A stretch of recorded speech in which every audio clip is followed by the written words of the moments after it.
All right, ladies and gentlemen, we got some overlapping triangles. Not just triangles, but they're going to overlap. Oh my goodness, this is going to be cray-cray. Because there's going to be so many triangles, you're not going to know what to do with yourself. It's going to be so much fun. Ooh, get your colors ready, colored markers ready, colored pencils ready, or colored crayons ready. Because having different color writing utensils will be super duper helpful. It's time for a few hints for working with overlapping triangles. Alright, you need to determine which triangles to prove congruent. That's the biggest challenge here. Alright, now when we are doing that, we're going to want to use maybe a couple different colors to distinguish the two triangles we're working with.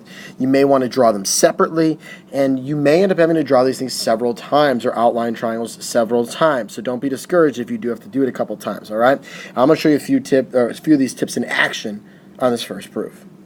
You may, once again, want to write some of these bad boys down so you can reference them as I'm going through the proof and jot down some helpful little notes that go along with these hints. So here's what I'm talking about.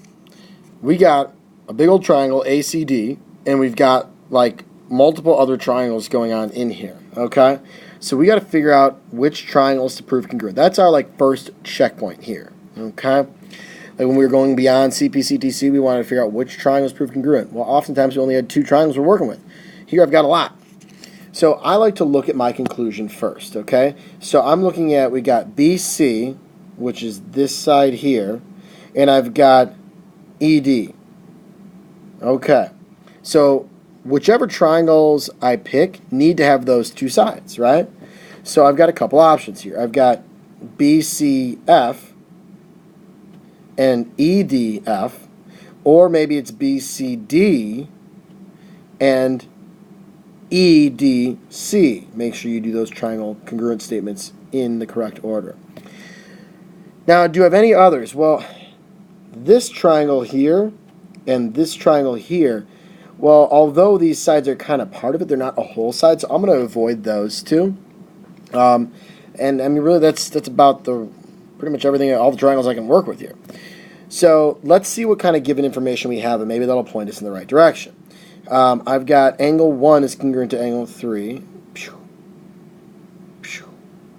I've got 2 is congruent to 4. Okay, so that's about it. So if I'm looking at the smaller triangles, those first ones that I mentioned, this guy here and here, do I have the information that I need? Well, I've got a pair of angles congruent. I could get these vertical angles congruent, but then I don't have any sides. I don't have these two sides here. I don't have these two sides here. So I'm kind of at a loss here with what to do with those little triangles. But let's take a look at these larger triangles. Whoa, that was terrible. There we go. So I'll make this guy my blue triangle, my red triangle. So now I'm going to look at these angles I've got. Now the double tick mark, that'll work right here for this blue guy, right? That little angle there, and it will also work for this angle here with the red, right? Okay, so we got a couple of congruent angles there. Now 1 and 3, they're not angles of those triangles, but I believe I have a fancy property called the addition property that would allow me to get this angle congruent to this angle. Oh, now this is getting a little bit confusing. I'm going to draw the blue triangle here.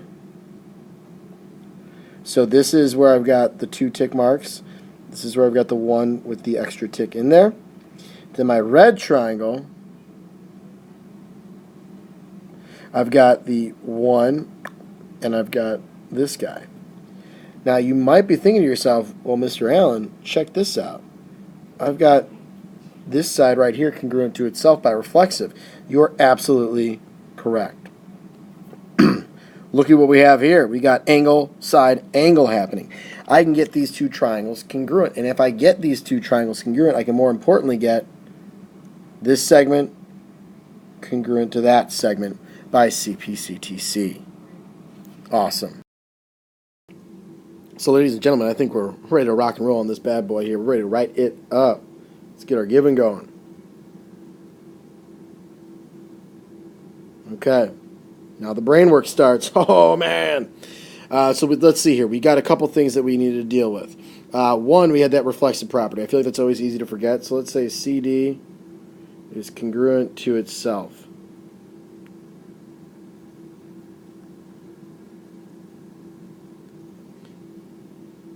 Let's keep her moving. We had 2 and 4 congruent, right? Those are the double tick mark angles. But we did need to get angle, let's see here, it's angle EDC.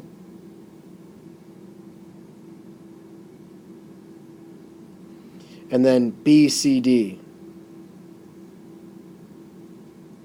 That was by the addition property.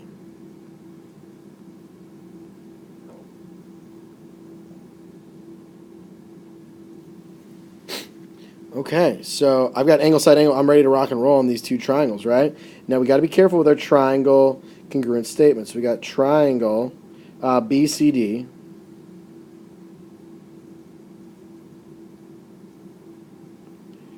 BCD and then EDC. BCD, EDC. Boom, that lines up. I like it. Always good to double check yourself before you wreck yourself. Alrighty. That was angle side angle, right? And then lastly, but not leastly, our proof. BC is congruent to ED, CP, CT, C. Heck yeah. Alright, last proof here. Now this diagram looks super jacked up. You know what I'm saying, Miss Teeter? I know.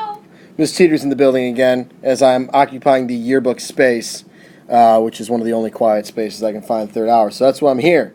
Woo! Alright. So I like to survey the entire problem here. We got YW bisects AX. So that would mean if I'm bisecting the segment AX, I'm going to get congruent segments, right? If I bisect a segment, I get 2 congruent segments. If I bisect an angle, I get 2 congruent angles. Right? Those don't mix. If I bisect a piece of pizza, I get 2 pieces of pizza, not 2 cookies. Okay? Same thing. Lovely. Alrighty. Now I've got angle A is congruent to angle X. Let me mark that. Pew. Pew. Sound effects. And then I've got 5 and 6 congruent. Mark them. Well, look at my congruent statement. I want to prove that ZW and YW are congruent. So ZW, and I'm going to do that in one color, and YW, I'm going to do that in another color. Okay. So those 2 segments need to be proved congruent. So that means my 2 triangles that I'm proving congruent need to include those 2 particular segments. So my triangles need to include those sides. Let's think about what triangles we got to work with here. Well, I see a couple. I've got, let's see here. Ooh, this triangle here would include that entire side, which would match up with this one. Okay, now do I have enough information to do anything with that? Well, that doesn't really use this angle pair or these sides here. So I'm thinking it's going to be something that involves these, which is looking like these bigger triangles. Okay, so let's outline those in the particular colors. It'll help. Boom, that was kind of terrible. Let me try that again. Oh, that's wonderful. And then let's go with the blue triangle here.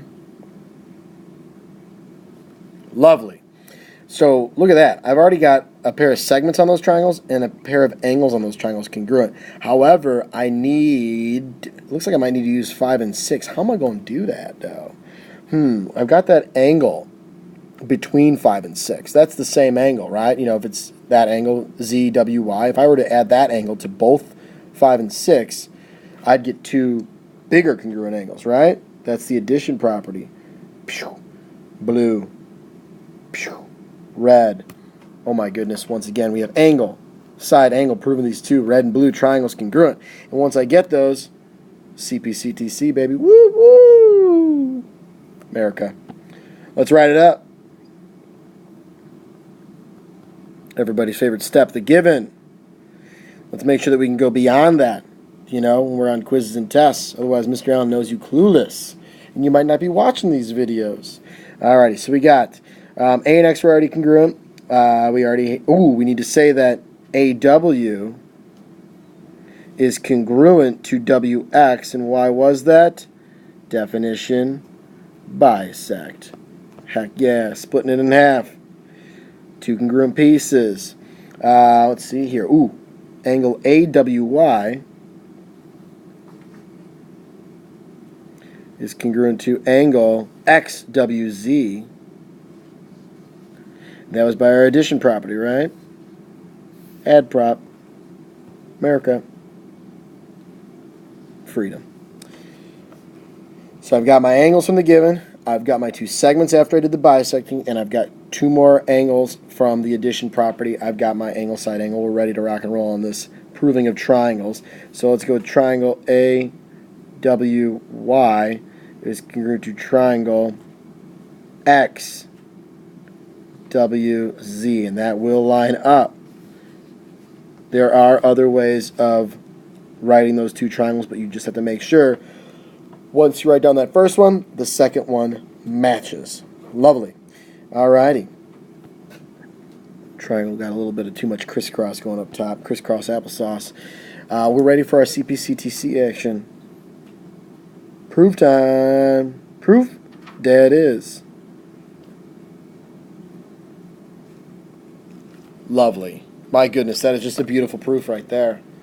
It's like if, you were to take the Mona Lisa and put it into proof form, that would be this one here, Excellent stuff.